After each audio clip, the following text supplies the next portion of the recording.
এবার রাজবাড়ি মাঠটা তোমাদের দেখাবো। তো এই দেখো রাজবাড়ি মাঠের প্রথম মানে এটা সবার বড় শিব ঠাকুর। এই দেখো বুড়ো শিব, এর নাম হচ্ছে বুড়ো শিব। আমার থেকেও হয়তো বড় হবে, দাঁড়ালে হয়তো আমার থেকে বড় হবে। দেখো এই হচ্ছে বুড়ো শিব, এটা হচ্ছে বুড়ো শিব। আমি কিন্তু আজকে রাতে করছি, ওর জন্য অতটাও ভালো দেখা যাচ্ছে না, মানে ভালো দেখানো যাচ্ছে না। এই ফটো তুলবে না আমার? হ্যাঁ তুলবো।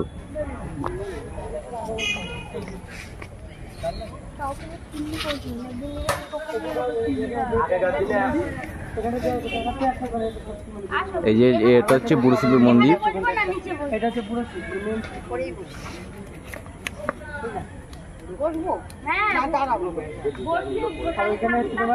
তো চলো আবার এদিকে দেখাই রাজবাড়ির ভিতরটা। চলো চলো। দু পিসিকে নিয়ে এসছি, কিন্তু আজকে একটু রাত হয়ে গেছে। দিনের বেলা হলে মানে খুব সুন্দর হতো। ওইদিকে মাঠগুলো দেখিয়ে দাও।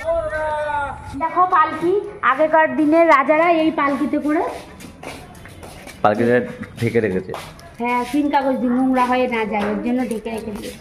দেখো কত সুন্দর পালকিটা, দেখেছো কি সুন্দর বলো? এই পালকিটা কিন্তু আজকের না, অনেকদিন পুরনো। ঠাকুর উঠে যাবে।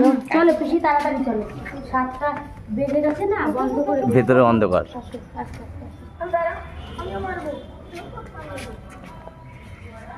ফ্রেন্ড, আমি রাজবাড়ি মাঠটা আর পুরোটা তোমাদেরকে ভালো করে, রাত হয়ে গেছে তো ভালো করে দেখাতে পারলাম না।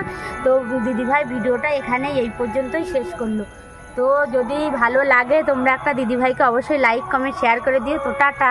অন্ধকার হয়ে গেছে তো ওটা অন্য একদিন দিনের বেলা ভালো করে তোমাদেরকে দেখিয়ে দেবো পুরোটা সুন্দর করে। দেখো সব অন্ধকার করে কিছুই দেখা মানে ভালো করে বোঝা যাচ্ছে না। এই দেখো বাইরে এগুলো সব দারুণ দারুণ। ওখানে আমাদের ইন্ডিয়ানের পতাকা, ওই যে লালটা দেখা যাচ্ছে।